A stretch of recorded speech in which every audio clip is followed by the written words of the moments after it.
Selection आपकी choice है कि आप पढ़े ना पढ़े। जैसे आप मसूरी जाएंगे ट्रेनिंग पे, तो मसूरी में एग्जाम्स होते हैं, बहुत सारे पास करने होते हैं। तो जनरल ट्रेंड ये है कि जो बच्चे यहाँ इसमें टॉप करते हैं वहां फेल हो जाते हैं, क्योंकि वहां कंपल्शन नहीं है, कोई ऐसा मोटिवेशन नहीं है कि आप एग्जाम को पास करें, बस ये कि पास करना पड़ता है फाइनली। वहां कोई नहीं पढ़ना चाहता है, वहां सब मौज में रहते हैं एकदम। डे 1 से ही प्रोग्राम शुरू हो जाता है वहां पर।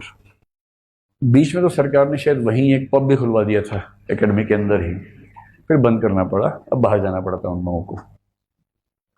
वहां दिन भर प्रोग्राम चलता रहता है, मतलब पढ़ाई तो होती है, ट्रेनिंग भी होती है, पर वहां सीरियसनेस बहुत कम रहती है, जैसा मैं जानता हूं, जितना मैं जानता हूं। अब उनके सामने क्राइसिस क्या होता है कि यूपीएससी ने देश भर में से चुन के कुछ लोग भेजे जो वहां जाके फेल हो गए। यूपीएससी की इज्जत दांव पे है, भारत सरकार की इज्जत दांव पे है, एकेडमी की इज्जत दांव पे है, तो फिर वो एक सिस्टम है, बच्चे पास हो जाते हैं। जैसे यूनिवर्सिटीज में, गांव में, स्कूल में होते हैं ना पास भाई।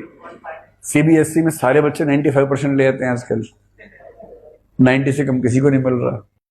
एक हमारे पड़ोस का बच्चा फेल होने वाला था, उसका 90+ आ गए, तब से मुझे सीबीएसई भरोसा ही खत्म हो गया है। आजकल तो हर बच्चा कमाल कर रहा है, वो बच्चा नहीं कर रहा है, सिस्टम कर रहा है।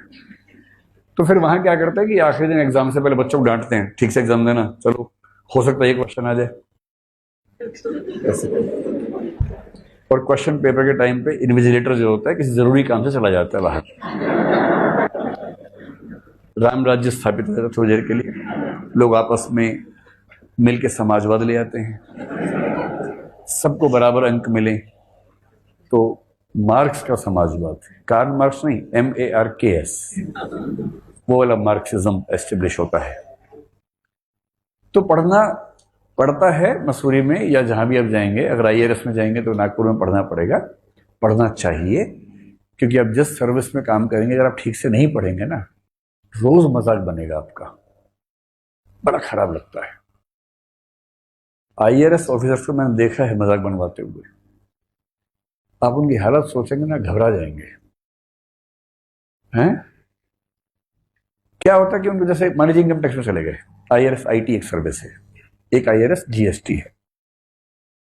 अब if you are in IAS IT and you start your career as an assistant commissioner of income tax, आपको बहुत काम करने हैं, आपको बहुत सारे जो असेसमेंट्स हैं वो करने हैं, नोटिस भिजवाने हैं।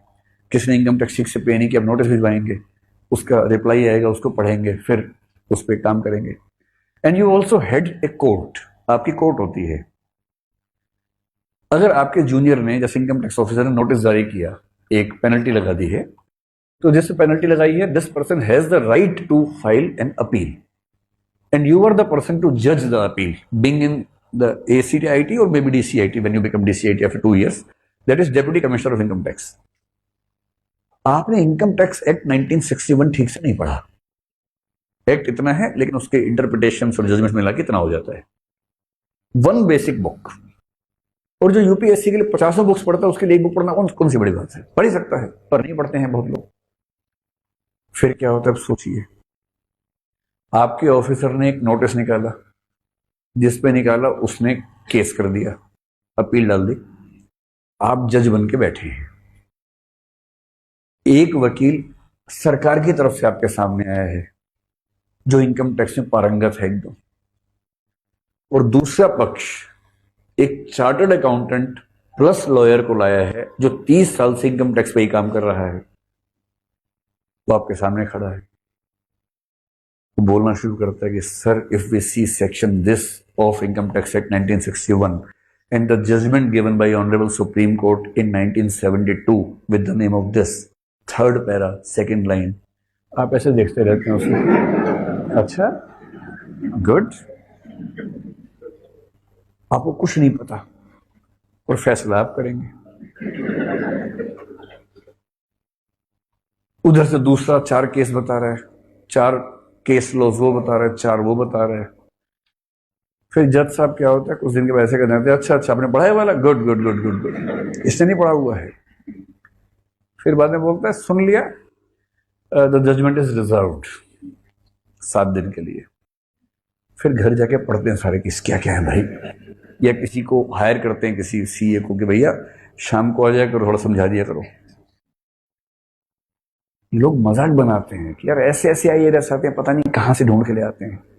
अगर आप नहीं चाहते कि आप ऐसे आईएएस बने तो पढ़ लेना चाहिए इन एनी सर्विस। आप आईपीएस हैं, आपको आईपीसी नहीं आती है। IPC I hope you know, जो खत्म होने वाला शायद अभी तो नहीं हुआ है। इंडियन पीनल कोड आपको ना पता हो, सीआरपीसी ना पता हो, क्रिमिनल प्रोसीजर कोड। सारा खेल सीआरपीसी और आईपीसी का है पैसे जिंदगी में। और एक एविडेंस लॉ है, एविडेंस एक्ट है। अगर आईपीएस बनना है, अच्छा आईपीएस, एक तो होता है कि आईपीएस बन के धाए धाए धाए धाए कर रहे हैं, वो तो एक छोटी बात है। गाड़ी से उतरे, 4 कैमरा मैंने स्लो मोशन रिकॉर्ड करवा रहे हैं और पीछे बैकग्राउंड में गाना लगवाया और चलवा दिया यूट्यूब पे और मस्त हो रहे हैं लाइक्स देख देख के। ये तो बचपना है। अगर आप आईपीएस बने तो फिर इसका मतलब है कि जिस जिले में आप हैं उस जिले में क्रिमिनल की रूह कांपती है। क्रिमिनल्स के व्हाट्सएप ग्रुप पे क्या चल रहा है, भैया इस जिले में नहीं करना है, जिला बदल लो। कोई आपसे आईपीसी की बात करना, टिप्स पे होना चाहिए। कोई बोले सर आईपीसी सेक्शन 380 में जो सेकंड क्लॉज है उसमें ये आपेंगे, थर्ड भी पढ़ लेते। थर्ड क्लॉज में ये भी तो लिखा है, and that is provided in context of clause 3 you have to interpret clause 2। वकील को घबराना चाहिए आपसे आईपीसी के मामले में, सीआरपीसी के मामले में। खैर, इन्होंने कहा सर आईएएस बनने के लिए पढ़ लूंगा, क्या उसके बाद ही पढ़ना पड़ेगा? हाँ, पढ़ना पड़ेगा, जिंदगी भर पढ़ना पड़ेगा। और सरकार जिस मूड में है, जब तक आईपीसी रटोगे आईपीसी हट जाएगा, कुछ नया आ जाएगा, फिर वो पढ़ना पड़ेगा। आईएएस को ज्यादा पढ़ना पड़ता है क्योंकि वो आईपीएस को भी एक तरह से अपने अंडर उसको ऑब्जर्व करना होता है कि सब चीज ठीक चल रही है। So if you are studying for civil services so that you have not to study throughout your life after getting selected, the answer is no. You will have to study throughout your life. और जिंदगी भर पढ़ेंगे तो अच्छे रहेंगे, क्योंकि दिमाग active रहने से दिमाग दूर तक चलता है, और नहीं तो डिमेंशिया हो जाता है। डिमेंशिया से बचना है तो जिंदगी भर पढ़ते रहना, बोल बोल के, उससे डिमेंशिया कम होता है।